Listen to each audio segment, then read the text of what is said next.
This section is all about wildlife photography. Let's start out with our top tips. Tip 1. Research your location ahead of time. Do a bit of research to find out what animals and plants you might see.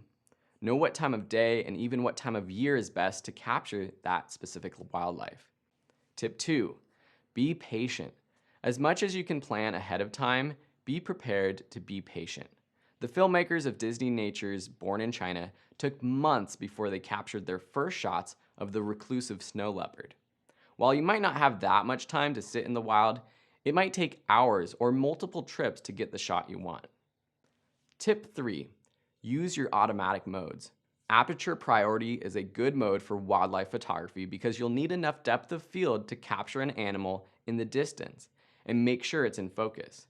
At the same time, if the subject is moving quickly, you'll need a faster shutter speed to reduce any motion blur. So do some test shots to make sure using aperture priority mode won't decrease your shutter too much. If it does, increase your ISO to compensate and get proper exposure. Tip 4. Use your burst mode to snap multiple shots in a short amount of time. Great for photographing moving animals. Tip 5. Get down low.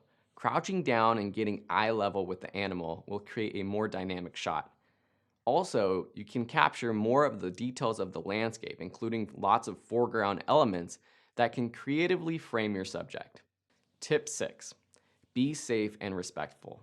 When out in the wild, being safe is more important than getting the right shot. This means being prepared with food, water, a first aid kit, and any gear you need to be safe.